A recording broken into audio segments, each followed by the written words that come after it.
Vivekananda Suraye Satchit Sukha Swarupaya Swami Tapaharini.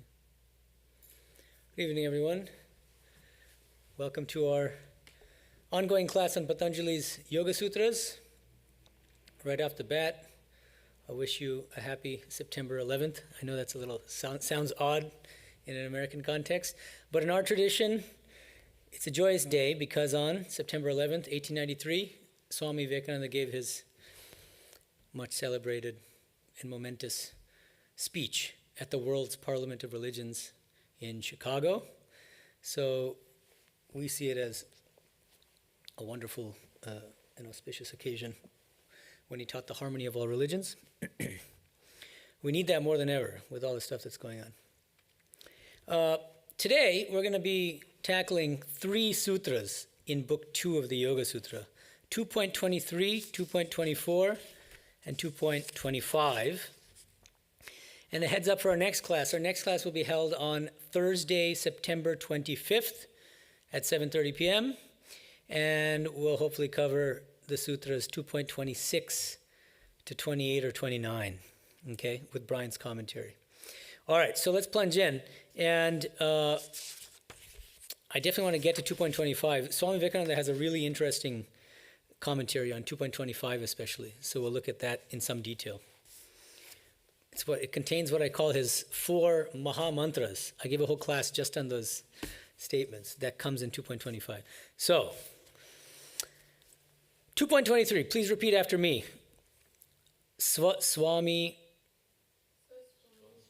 Shaktyoho Swarupa Upalabdhi Hetuhu Sanyogaha. Very good. A little bit of a technical verse, or at least the language used here is rather verbose, unusually for Patanjali. Bryant's translation, the notion of conjunction, sanyoga. The same conjunction that is, where is that? Up here. Okay. The notion of conjunction is the means of understanding the real nature of the powers of the possessed and of the possessor. Okay. There are all these words used for the first time, it seems like, the Swami and these kinds of things. Not me, Swami. It has a very different meaning. We'll see that soon.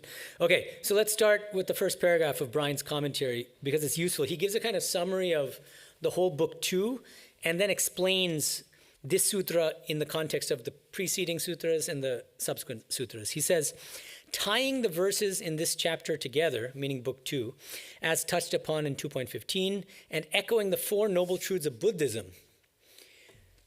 Yeah, exactly. You missed that yesterday, but you get it today, see? Or 2 days ago, yeah. Yes, the 4... So, see, one of the things that we were talking about is how Buddhism probably influenced the Yoga Sutras because there's similarity in terminology, similarity in concepts, some similarity in spiritual practices even. And you find all 4 of the noble truths of Buddhism in yogic form in different parts of book 2. So he says, echoing the 4 noble truths of Buddhism, the theme of this second pada chapter is suffering. So suffering, so that's the first noble truth of Buddhism. The cause of suffering, number 2.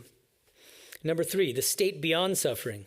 And 4, the means to attain this state. What spiritual practices do you have to undergo to attain this state beyond suffering?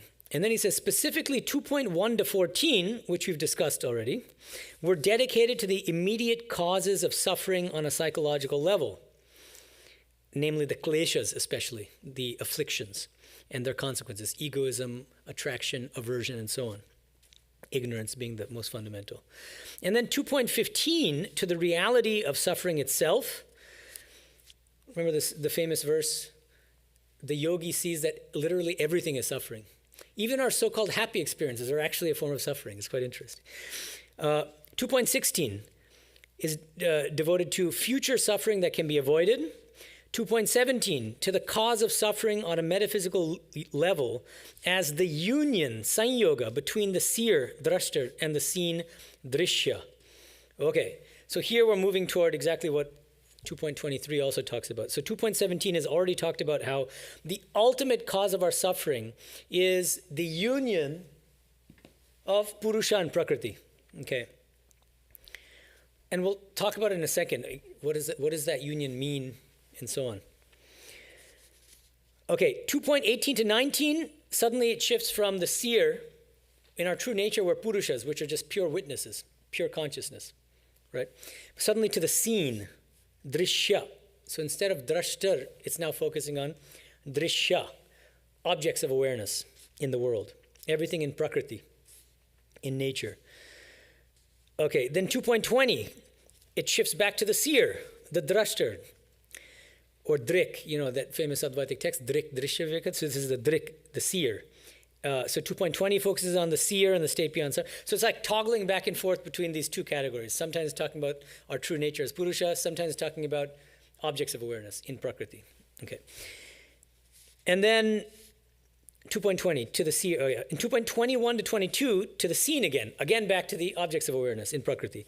Then he says, this sutra, 2.23 through 2.27, will deal with Sanyoga, union, the metaphysical cause of suffering, and Sanyoga's removal. So how do you get rid of this conjunction? And the remainder of the chapter will be devoted to the means to accomplish this. So after 2.27, you get the famous Ashtanga Yoga, the eight-limbed yoga, which is the primary means through which we can attain liberation from all suffering. Okay, so now let's talk about it in a little bit more detail. So the next paragraph.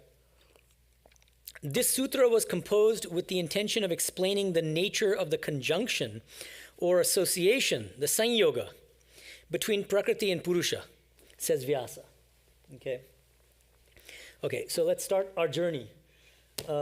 I put on the board this epic journey from ignorance to liberation, according to yoga philosophy. Of course, every spiritual tradition will give a slightly different story about this, but this is the journey according to yoga philosophy. It all starts with ignorance. We're all ignorant here. That's why we're here. Okay, so ignorance, the Sanskrit term is avidya. Ignorance of what? So you have to be ignorant of something. There should be an object of ignorance. What is it that we're ignorant of, according to yoga philosophy? Our true nature as eternal, blissful, blissful is not quite the right word. Anyway, but eternal souls, conscious souls, or selves. Okay, each one has a different Purusha. Okay, we're ignorant of that fact. And because we're ignorant of our true nature, what happens? We mistakenly identify with the body-mind complex. We think that we're the physical body and the mind. That's what's called conjunction. Purusha, even though we're actually Purusha, we get mixed up with Prakriti. Now, so I'm going to pause there because we have more stuff to go. And, well, let me just say the next thing. And as a result, we undergo worldly experiences, various forms of joy and suffering and all sorts of stuff, anything. All the experiences that happen in this world, it's called bhoga in Sanskrit. All of that happens because of this conjunction. Now you might ask, any astute students from my previous classes might say, hold on a second, conjunction. I thought that Sankhya and Yoga, their metaphysics, teach that this conjunction is not possible at all. Right? Because now let's, again, this Sankhya Metaphysics 101. There are only two fundamental metaphysical categories, Purusha and Prakriti. Okay? Purusha is an eternal conscious self, completely separate from Prakriti. By definition, this is not me saying anything controversial. It's just by definition, it's completely separate from Prakriti. It never was mixed up with Prakriti. Why? Because Sankhya even says it's nitya mukta, it's eternally liberated, it's ever free, this Purusha. Okay. And on the other side, we have Prakriti, nature, and it's insentient. Everything on the side of Prakriti is insentient. Okay? And never the twain have ever met. It's fundamental to Sankhya metaphysics that there be this dualism, this metaphysical dualism. There is no conjunction.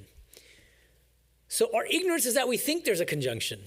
Okay, but then we get this big question, the big can of worms that I keep reopening. Who exactly is the we here? Who makes this mistake? Who feels that they suffer? Who feels that they're bound? Who is a spiritual aspirant who's seeking liberation? Who is that? Okay, I've been bringing this up again and again. One intrepid online viewer named Lakshman has been engaged in a kind of dialogue/debate with me about this, and he's trying to defend the Sankhyan standpoint and saying that no, it makes perfect sense. And his main position, as far as I can tell, is that it's the mind, the insentient mind, which is reflected consciousness. So what's the problem? And I pointed out last time that I think that the problem, I put it in summary form, I'll just summarize it. Classical Advaita Vedanta, okay? Here's what they say. The Atman is pure consciousness, non-dual pure consciousness, okay? But because of the reflecting medium of the mind, the insentient mind, when that mind is in association with the Jivatma, which is reflected consciousness, that Jivatma in association with the insentient mind feels that it's bound.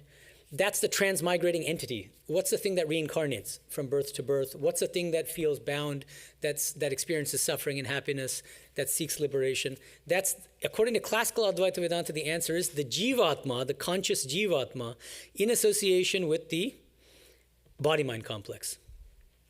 Okay? Now, Sankhya can't give that answer. Why? Because it doesn't have a category of Jivatma.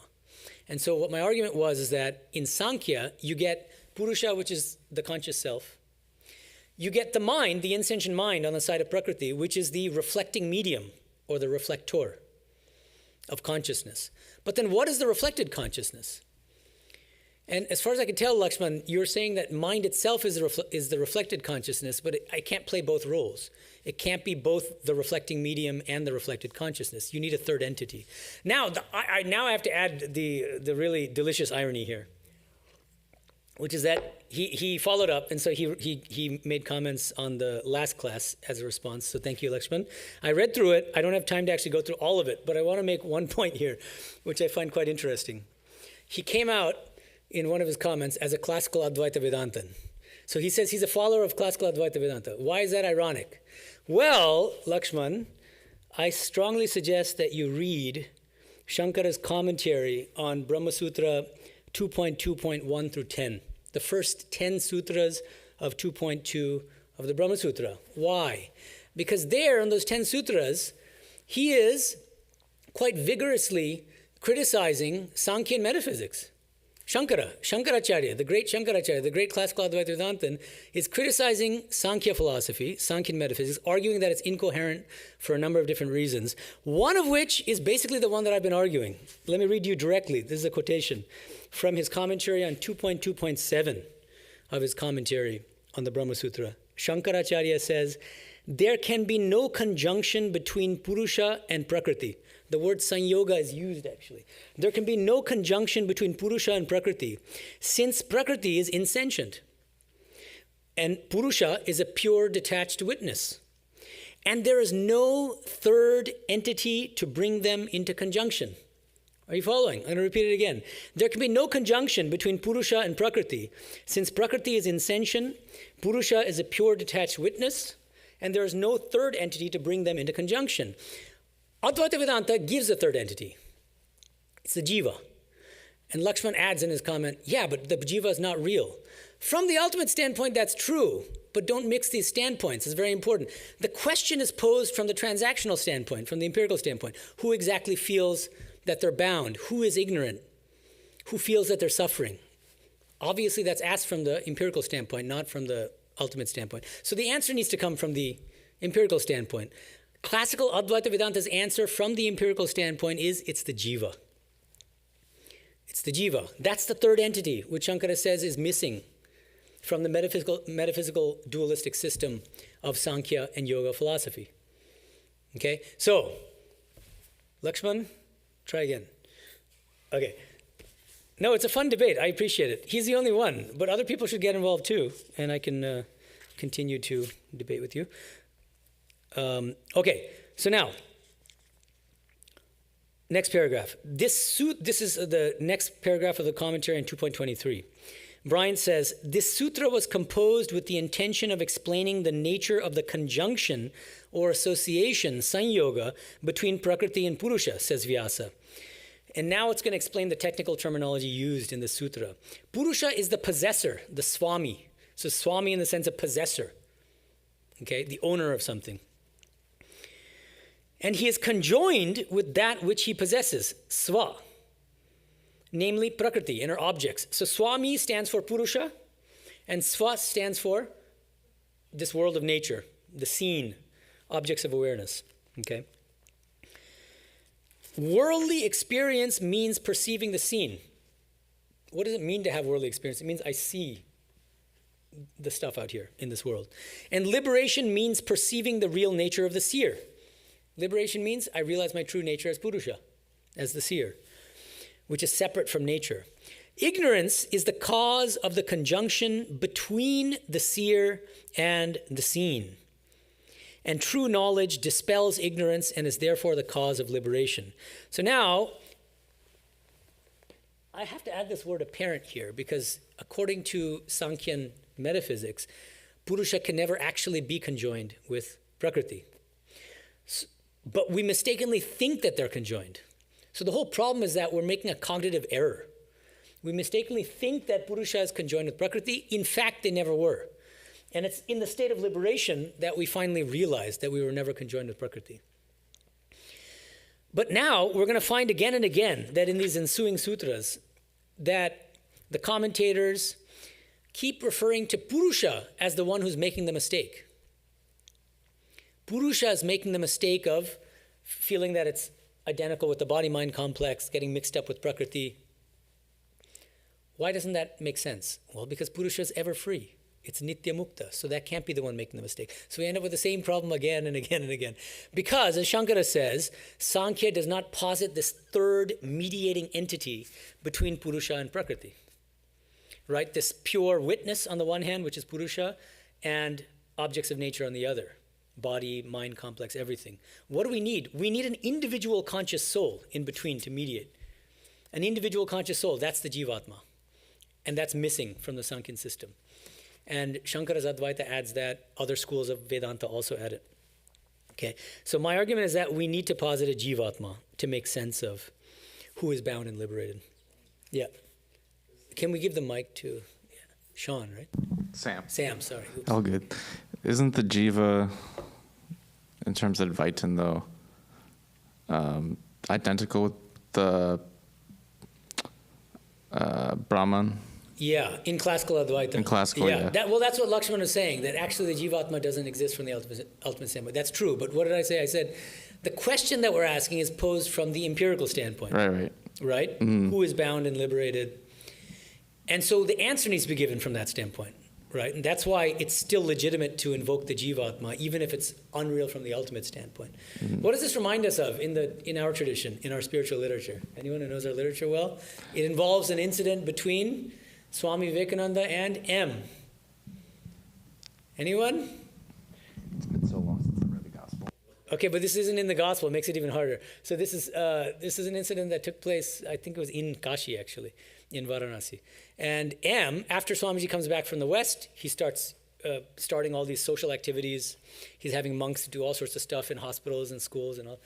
And M challenges Swamiji and says, I don't remember that Sri Ramakrishna ever encouraged us to do this kind of stuff.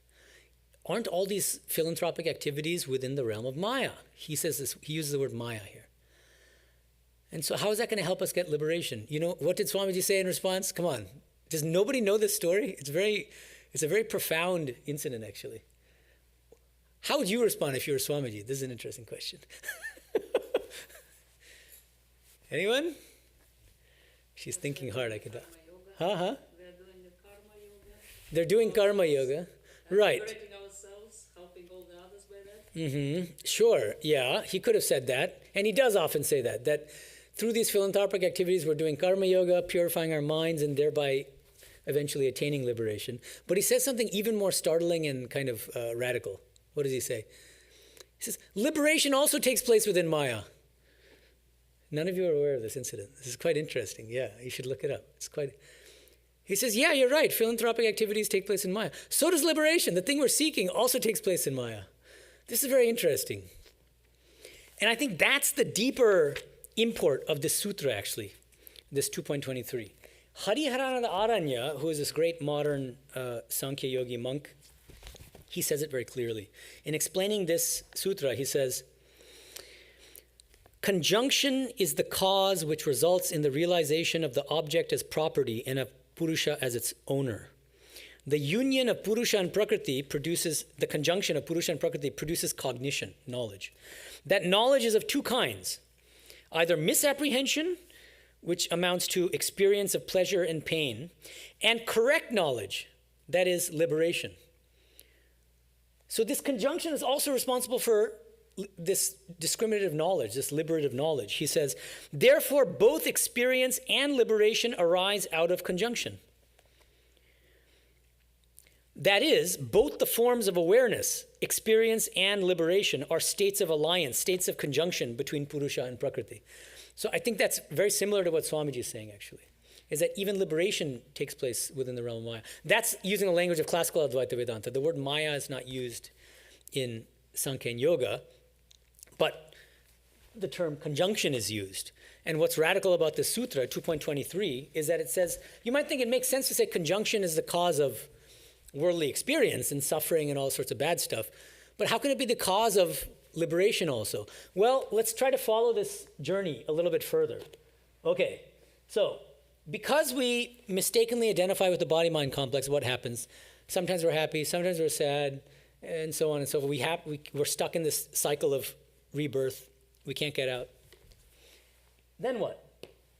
We read the Yoga Sutra. We read Swamiji's teachings, and so on. And then what happens?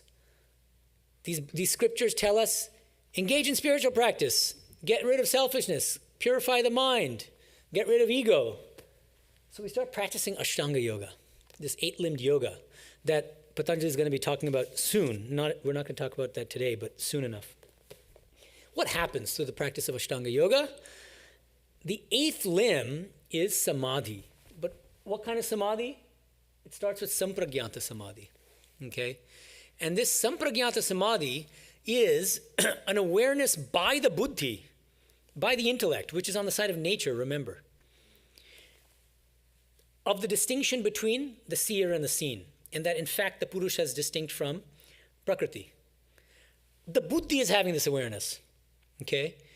Which means that even that awareness, that discriminative discernment, viveka khyati, between Purusha and Prakriti, that is the result of sampragyata samadhi, that also is the result of conjunction.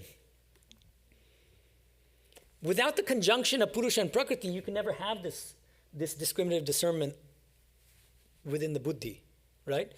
But at the same time, that also indicates that still can't be quite the highest goal, because it's still taking place in the insentient buddhi. So now there are some further steps. Yeah, Mike. Just give them the mic first. So the major function of the buddhi is to discriminate between the real and the unreal? Or does it have other kinds of discrimination also? That's too classical Advaitic. It's not, everything is real in Sankhya, and so there's not real and unreal, but our true nature versus... But the buddhi is the one that directs you to, I guess, Purusha, if we're going to use that. Yeah, the buddhi... The function of it is... When it attains discriminative discernment, viveka khyati, it realizes that the Purusha is distinct from, the seer is distinct from the seen. Purusha is distinct from body-mind complex. So I guess what my question is does the buddhi also get into discriminating between right and wrong and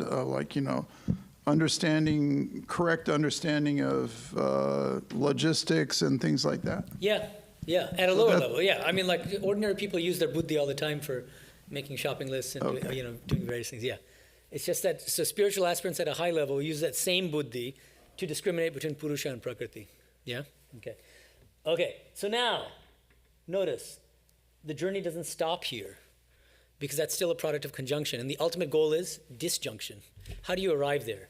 Next step. Ultimately, this discernment, this generates samskaras, okay? Samskaras of viveka khyati. Samskara means latent mental impressions. Now the next step is, I don't know if you remember this, but as you continue to meditate in the right way, ultimately you produce what are called nirodha samskaras, Nirodha. Samskaras of restraint, which then eat up the viveka khyati samskaras. So these are kind of self-destroying samskaras. The samskaras of Viveka end up destroying themselves. What happens as a result? Finally, you get the highest state of samadhi, asampragyata samadhi. In the state of asampragyata samadhi, finally, the result is that we completely destroy all ignorance of our true nature as Purusha, and then we attain kaivalya, liberation, through the disjunction of Purusha and Prakriti.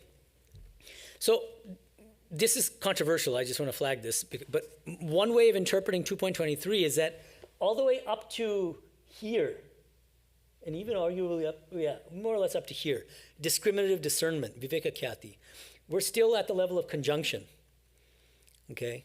Even all the way up to the very end, really, until here, okay? So conjunction is operative all the way up to here. It's only in the last step that we finally get the disjunction between Purusha and Prakriti.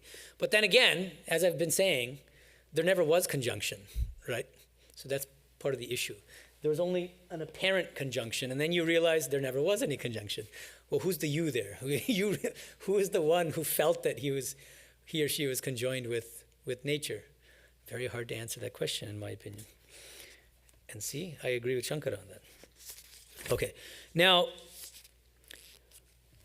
I'm gonna skip some things, and a large part of Bryant's commentary here, what he does is he summarizes a large part of Vyasa's commentary, and what Vyasa says is he raised this question: what exactly is ignorance? What is the nature of ignorance? Avidya, okay, the very beginning of the journey. And he goes through 8 different possibilities. I'm not going to talk about any of these 8 really, except for number 4. Why? Because 4 is the right answer in a way. And so I'm going to read 4, and then it's a perfect segue into Sutra 2.24. So he says, this is number 4, the 4th possibility. Does ignorance remain dissolved as latent samskaras in the gunas of Prakriti at the end of each creative cycle, becoming reactivated in the next creative cycle, at which time it produces an appropriate mind to serve as its substratum or container? The answer is yes. This position, say the commentators, is acceptable to the yoga school and is discussed further in the next sutra, but it does not explain ignorance. Okay, so this whole explanation of ignorance presupposes the cyclical theory of creation taught in Hinduism. Right now we're in a manifest state of creation. Ultimately it's going to contract in what some physicists call the big crunch, and it contracts into a seed state. What happens in the seed state if we're still ignorant? If we're not liberated, what happens to us? That's the question, which the commentators on 2.24 answer. Okay? So please repeat after me. This is 2.24. Tasya hetuhu avidya. Okay, a nice, succinct sutra. The cause of that, literally, and that is the conjunction mentioned in the previous sutra. The cause of conjunction is avidya, ignorance, right? It's the beginning of our journey. The cause of conjunction of Purusha with Prakriti is ignorance. Now, let's read a little bit of Bryant's commentary here. Vachaspati Mishra and Vijnana Bhikshu elaborate somewhat on the 4th possible cause of ignorance outlined in the previous sutra. Creation in Hindu cosmology is cyclical. At the end of each cosmic cycle, all manifest reality, the world and the evolutes of Prakriti, dissolve back into their original source matrix along with the souls in samsara, the Purushas who have not attained liberation. Notice the language, the Purushas who have not attained liberation. I thought the Purushas were supposed to be ever free. Oops. Okay. And remain there latent and inactive until the next cosmic cycle begins anew. Remember Sri Ramakrishna's example of Divine Mother being like this granny who keeps this little bag of, a little pouch of knickknacks? So like that, he says, he likens this, the latent form of creation at the end of a cosmic cycle to that little pouch with these little odds and ends. Right? And so even all the bound souls, the samskaras of their bondage are there in a seed state when this universe gets contracted back into the seed state. And then when the creation cycle starts again, what happens? Those seeds get associated with the relevant minds, like it's associated with particular minds, and then the souls join it. So but again, the soul is, as I said, there's no jivatma, so they say Purusha here. Okay? But again, so even at the end of one creative cycle, when the new one starts, that's if you did not attain liberation in the previous cycle, you're still on that spiritual journey. The journey's not over. You start where you left off. That's the basic idea. And that's what he says. He says, this primordial soup called pradhana, which is also prakriti, thus contains all the samskaras from all the chittas of all the individual purushas that had not had a chance to fructify during the last cycle. So those samskaras are stored up in a seed form. At the beginning of the new cycle, these samskaras reactivate and cause pradhana to produce an individual chitta, chitta means mind, for each purusha appropriate to the specific samskaras possessed by that same purusha at the end of the last cycle. Okay. The purusha is thus like a fish trapped in a net of its previous samskaras and karma, says Ramananda Saraswati. Again, raising the question of how purusha can be caught at all, since it's supposed to be ever free. Okay. I'll just read a couple more sentences. Then, as a result of the purusha being reconnected with the chitta, the mind, its previous samskaras, most notably the samskara of ignorance, that is, the misidentification between the purusha and prakriti, re-exert their influence. In other words, the purusha picks up where it left off. The point is, from this perspective, that it is the samskaras that cause ignorance. The samskaras that are stored even in the seed form at the end of a creative cycle are the things that cause ignorance again for the purusha. Again, how can the purusha be ignorant? I don't know. That's a big problem in Sankhya, in my opinion. Okay, now I want to get to, How long are those cycles? Oh my goodness. Different texts will give these like different vast, they have like eons and eons, but I don't want to give an exact figure. And the figures differ actually.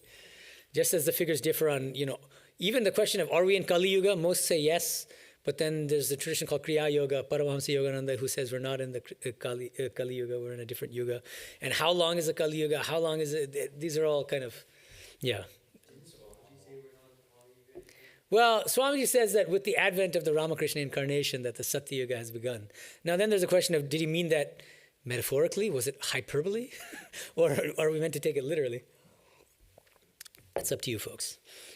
Okay. I want to read one more thing because this kind of clarifies this paragraph in Bryant's commentary on 2.24 on page 233, helps to clarify how we move from discriminative discernment, which is still a result of conjunction, ultimately to liberation. He says, complete liberation occurs only when intelligence first provides discrimination, that's this stage, discriminative discernment, viveka-khyati, and then ceases to act altogether. So the buddhi has to completely stop. Okay. Although discrimination, a function of buddhi, is initially indispensable in attaining the goal of yoga, as long as it remains active, purusha is still connected with buddhi. You see how that's what 2.23 was saying. That even this discriminative discernment is a product of conjunction. Okay. And thus complete liberation is not realized, not yet realized. But discrimination eventually completely destroys ignorance and thus its own base, like fire destroys its own fuel, says Hariharananda. So it turns back on itself, it eats itself, it consumes itself.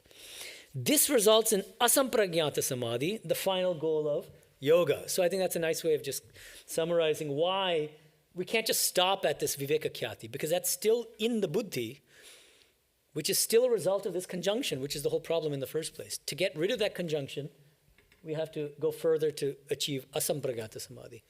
And then we get the disjunction. But again, as I said, they never were conjoined. So disjunction actually means the realization that Purusha was never conjoined with Prakriti in the first place. Following? Okay. Now let's get to 2.25 because this is Swami Vivekananda at his most brilliant and original. This is a long one, long sutra. Please repeat after me. Tad abhavat sanyoga abhavaha hanam tad drishyehe kaivalyam. Okay.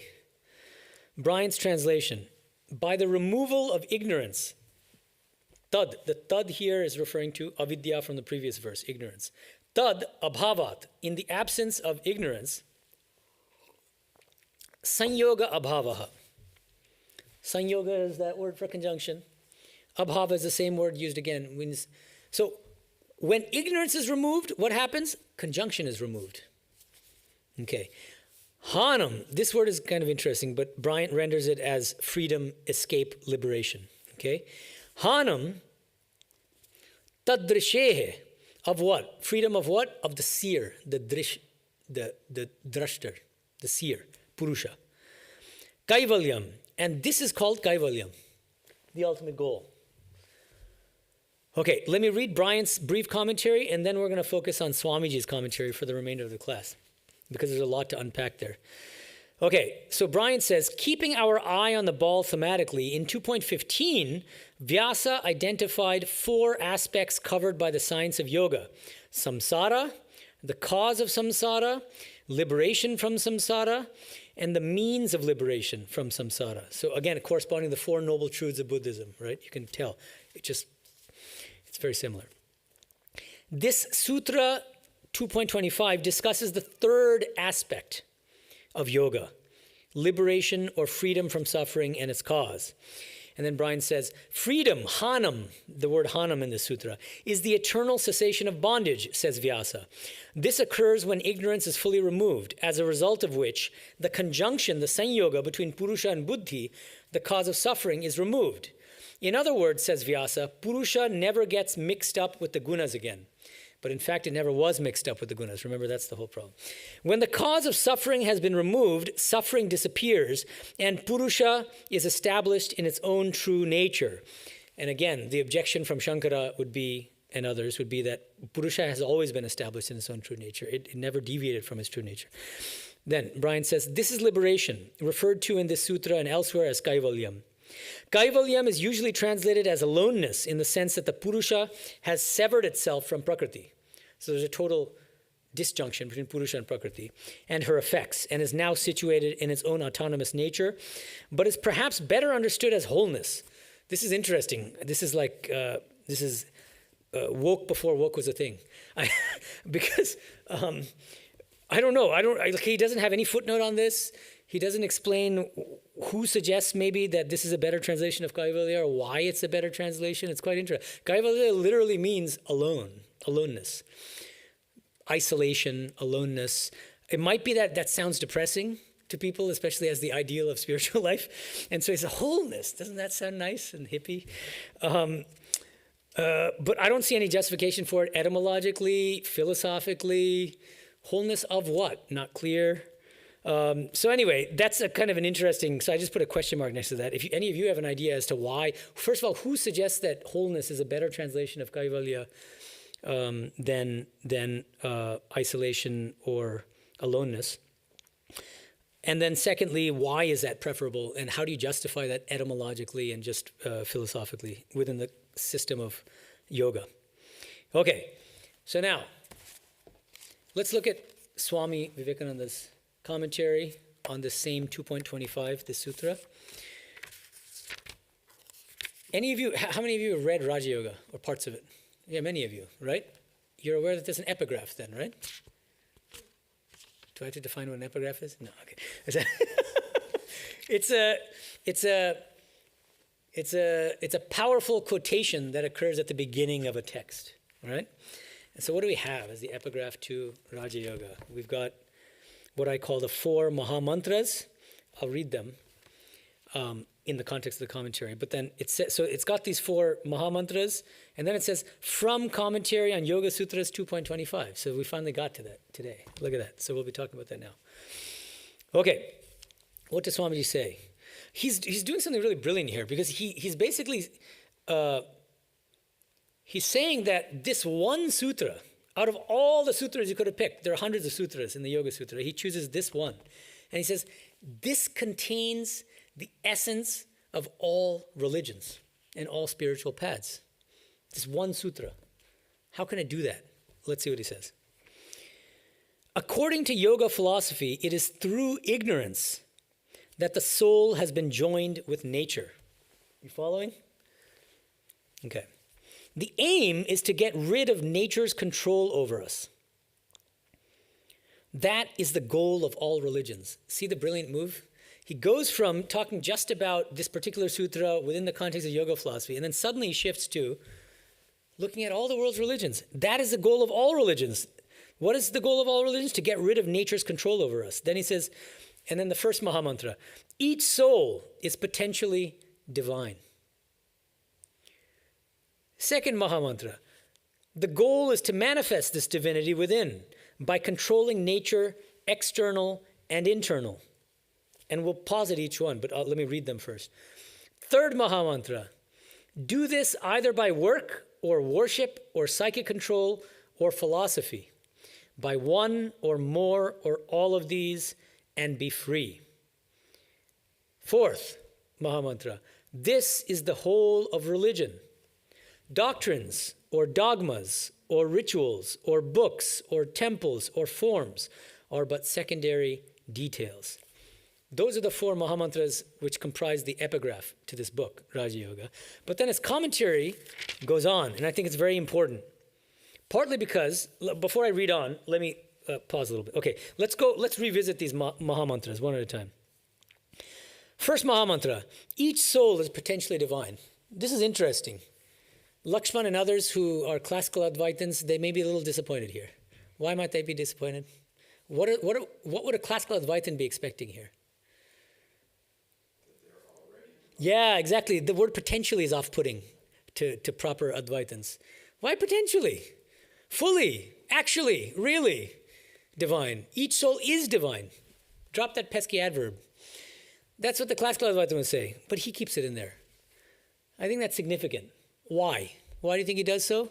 Well, I have my own suggestion, which is that he's trying to make statements that apply to all the different spiritual traditions, so it has to be broad. So he's trying not to be narrow. If he just says each soul is divine, it excludes certain traditions, like Ramanuja's Vishtadvaita. What is his view? He was a great bhakta. Do you know what the view is? Yeah. Can you give the mic to Sam? Yeah. Yes, I don't remember the term, but I know it's in between Dvaita and Vishishtadvaita, where it's you're separate from God, but still part of God. Yeah, if I remember correctly. Yeah, that's what it's called. That's the name of his philosophy. And the way that Ramanuja puts it is, in the state of ignorance, the soul is contracted, sankuchita. And then through spiritual practice, our soul expands. Okay, so Ramanuja will be very happy with Swamiji's statement, each soul is potentially divine. But I don't want to say that this statement supports Ramanuja more than it does Shankara. That's not the purpose of it. The point is, I think he's trying to keep the statement as broad as possible. So each soul is potentially divine, accommodates Shankara's Advaita, which says that the soul is nothing but non-dual pure consciousness, right? Not even in potentia, but actually is. But it also accommodates Ramanuja and other belief systems and spiritual traditions which believe that the soul is in a state of bondage or contraction and then ultimately expands. Okay, so I think the purpose of potentially here is to keep it broad and to encompass different paths. Second Maha Mantra, the goal is to manifest this divinity within by controlling nature, external and internal. This is very interesting, and I would say it's the most cryptic and difficult to interpret. What does he mean by controlling nature, external and internal? What does he mean by external nature? What does he mean by internal nature? So now, to help us with this, we should read a little bit more of the commentary. Okay, so he says, right after saying the fourth Maha Mantra, which is, this is the whole of religion. Doctrines or dogmas or rituals or books or temples or forms are but secondary details. The yogi tries to reach this goal through psychic control. Remember the third Maha Mantra, there are four main spiritual highways to realizing our innate divinity. Work, worship, psychic control, philosophy, right? So it's that third one. That is Patanjali's Ashtanga Yoga, basically, okay? Or not really Ashtanga Yoga, I want to be a little bit more precise here. At least it's part of Patanjali's Ashtanga Yoga. And then Swamiji says, until we can free ourselves from nature, we are slaves. As she dictates, so we must go. The yogi claims that he who controls mind controls matter also. The internal nature is much higher than the external and much more difficult to grapple with, much more difficult to control. Therefore, he who has conquered the internal nature controls the whole universe. It becomes his servant. Raja Yoga propounds the methods of gaining this control. So now, with this in the background, what does Swami Vivekananda mean by external nature? What does he mean by internal nature? And what does he mean by controlling them? Yeah, mic for Sam. Well, I think by internal nature, he means, like worldly pleasures in terms of like the sort of internal emotions of like anger, hatred, ignorance, or like lust and stuff like that. In terms of external, it would probably be not being bothered by the world. External nature, you're saying it's a kind of attitude, a spiritual attitude? But then what does it mean to control external nature? He's saying we need to control both internal nature and external nature. I think you're on the right track with the internal nature. It's states of mind that are unwholesome or selfish or that keep us mired in ignorance. And so by controlling the internal nature means... So I think the strong hint here is that the internal nature is the mind. So control of our internal nature means control of mind. That's just what psychic control means. It doesn't mean control by a psychic, but it means the control of the psyche. Psyche is mind, right? Okay, so control of mind, he's saying, is fundamental to spiritual practices across religious traditions. It's as important in Christianity as it is in Buddhism, as it is in different forms of Hinduism. If you don't control the mind, you're not going to make much spiritual progress. That seems to be the idea. So then the question is, this is the harder question in a way, what is external nature and what does it mean to control external nature? So any other thoughts on that? Huh? Yeah, right, good. Because you're, body, B-O-D-Y. Yeah, I think that's right. And the clue here is, he says, the yogi claims that he who controls mind controls matter also. So here, external nature refers to matter in general, like even the table is external matter, but the thing that matters most to us is our own physical body, right? Because we all make the stupid mistake of thinking we're this physical body. I don't make the mistake of thinking I'm his physical body. I make the mistake of thinking I'm my own. I am this physical body, right? So now here's something that occurred to me as I was rereading this. Because remember that the context in which he's articulating these 4 maha mantras is Patanjali's Yoga Sutra, right? And within a few sutras, we start to learn about the Ashtanga Yoga, okay? 2.29. What is the Ashtanga Yoga? Does anyone know? Can anyone rattle them off? No? Yama? Yeah, good. Pronounced like a true Hindi speaker. Yam, niyam. Okay, yama, yeah, correct. Yama, niyama, asana, pratyahara, and then? Pranayama, then pratyahara, then dharana, dhyana, samadhi. Very good. Now, why is that relevant? Well, because 1, yama. Yama are restraints. You prevent yourself from doing certain things. So you observe celibacy. You avoid stealing, theft, literally. So what does that amount to? You're restraining your body in different ways, because it's a body that does those things, the opposite of celibacy and the opposite of not stealing, right? So you're restraining the body in different ways. So one way I was thinking about this is that he might actually, when he's saying controlling nature, external and internal, he might have in mind actually the structure of the Ashtanga Yoga, almost in sequence. So look at the first, so yama is control of body and those different bodily restraints. Niyama also is a tapaha, austerity, right? Which is also, it can be bodily austerity. Tapaha, swadhyaya, study of scriptures. If you need to open a book, you need hands, or you don't necessarily need hands. But anyway, at least at that time. But you still need to operate your sense organs, and all that is still part of the physical body, right? And so on. So that's niyama. Yama, niyama. Asana, very obviously it involves controlling the body, because asana means sitting in a comfortable posture for a long period of time so that you can meditate, right? Asana. Pranayama. Obviously this is control of external nature in the sense of the breath, but actually the psychic prana behind the breath that governs the breath, right? So that also falls under control of external nature, pranayama. So the first 4 limbs I'm just suggesting that this might be what Swamiji has in mind. The control of external nature corresponds to the first 4 limbs of Patanjali's Ashtanga Yoga: yama, niyama, asana, and pranayama. And then the control of internal nature, which is harder, which he calls psychic control, comprise the remaining 4 limbs of Ashtanga Yoga: pratyahara, dharana, dhyana, samadhi, because all of these involve control of the mind. Pratyahara means what? The withdrawal of the sense organs from sense objects. And ultimately that requires total mastery of the mind itself. Pratyahara. In Vedanta they use 2 terms, shama and dhamma.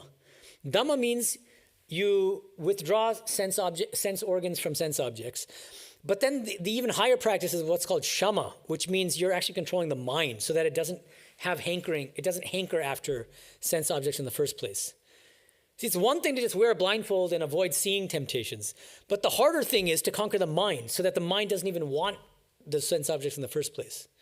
Are you following? So that's the psychic control, which is the next level. So the last 4 limbs of Ashtanga Yoga comprise arguably this control of the internal nature, which is the real crux of Patanjali's yoga sadhana.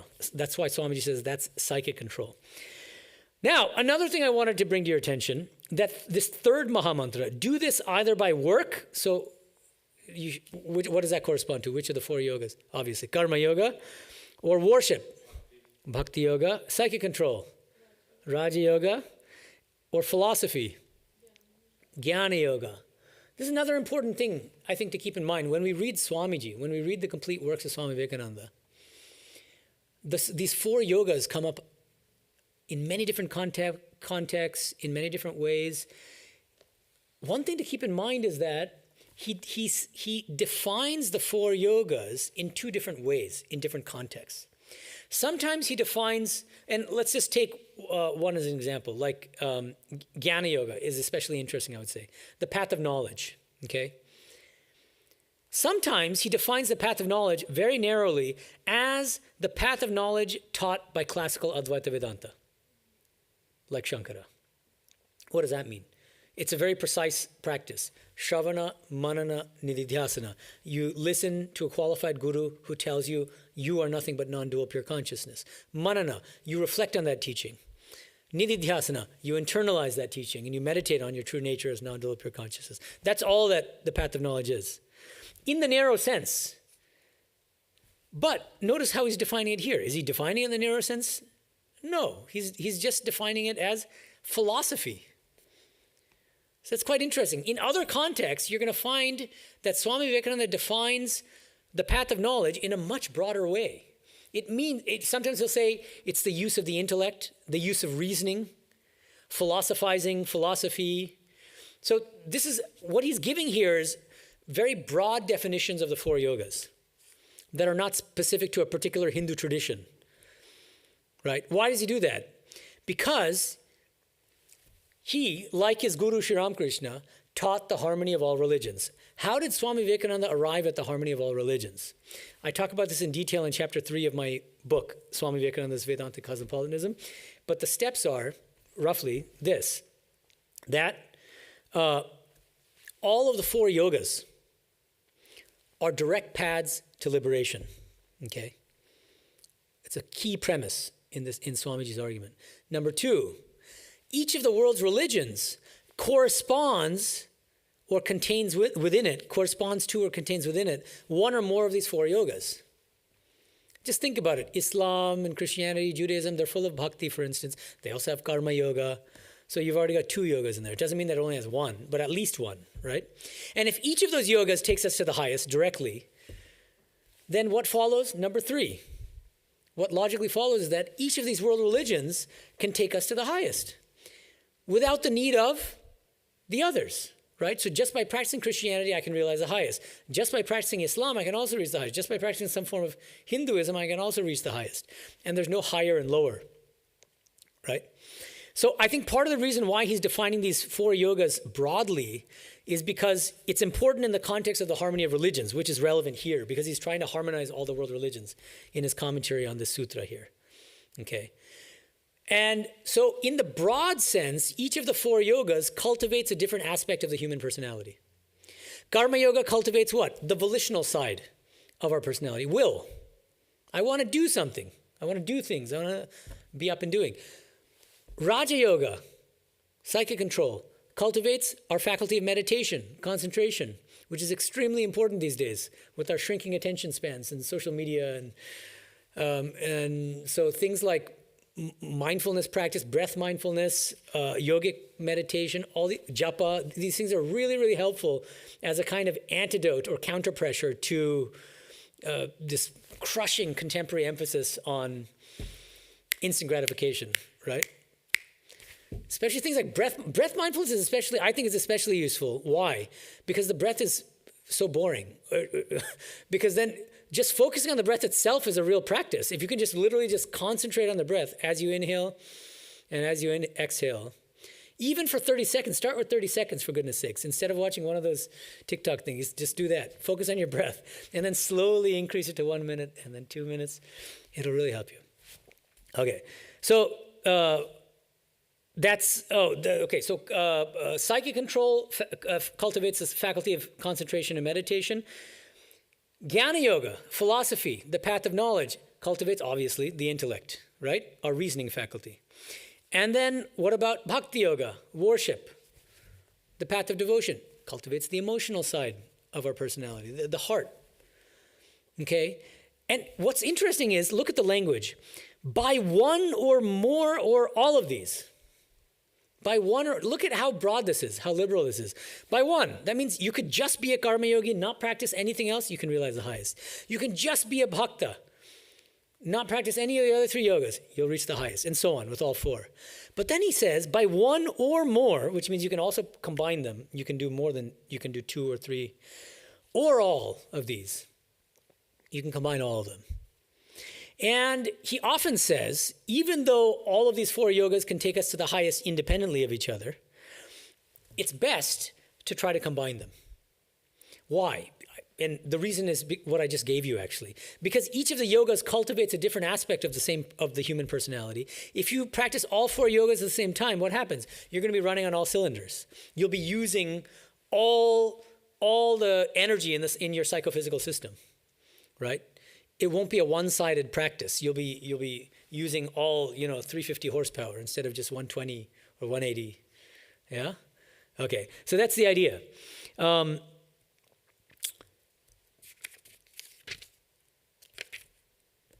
Any questions? These 4 maha mantras, very important. And then the 4th maha mantra, we haven't talked about that.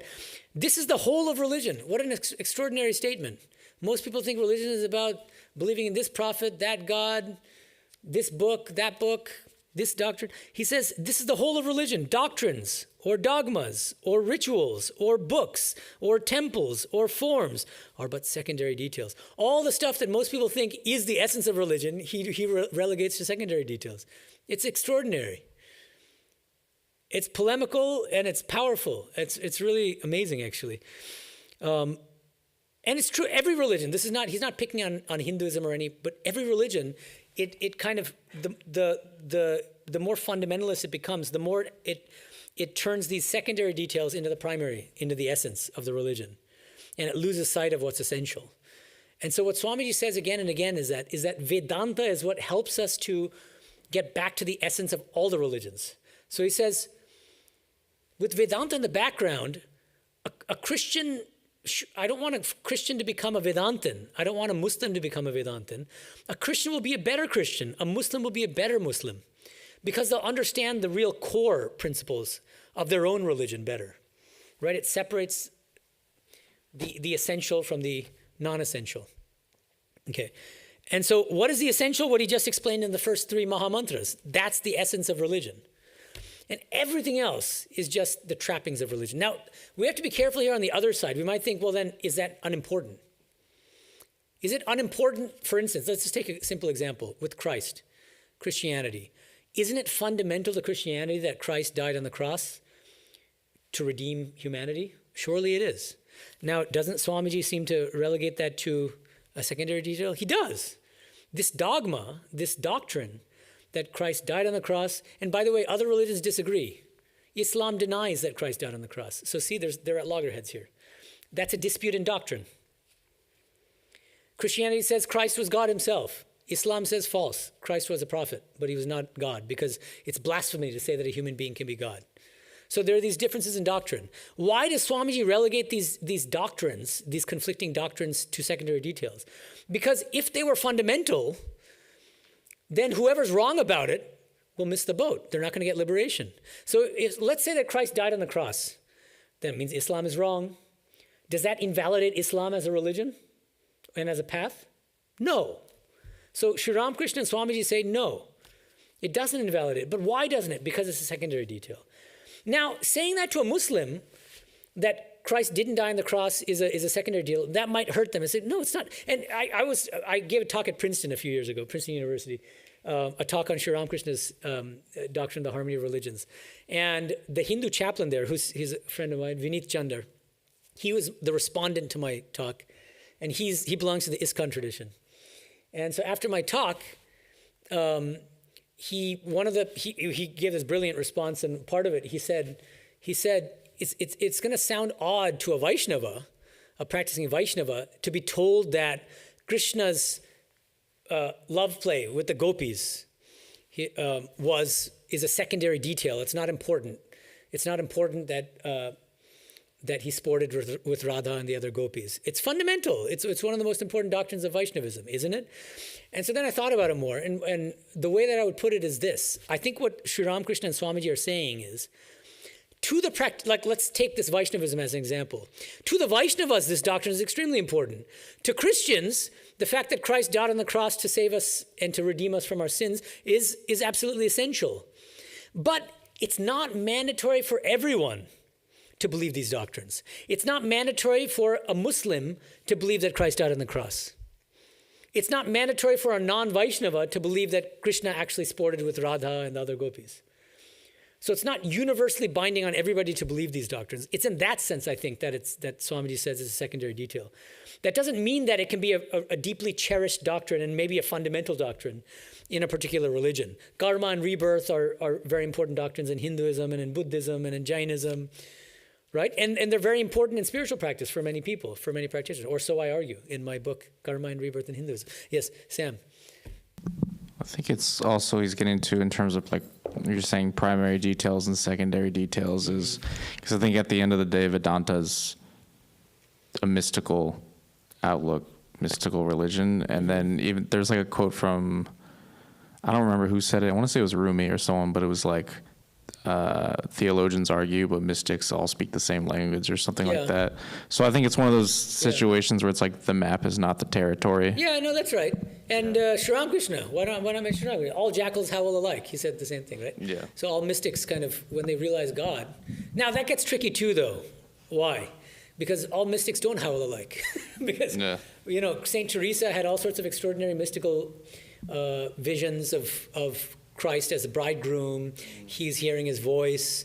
Advaita Vedantan mystics have very different realizations of non-dual pure consciousness. Buddhist mystics have a realization of nirvana. And so we have to be careful about what Sri Ramakrishna means when he says all jackals howl alike. My take on this is, and I'm open to hearing from you in your YouTube comments, I think he's referring to a particular kind of spiritual experience. And I believe he's thinking of non-dual spiritual experience.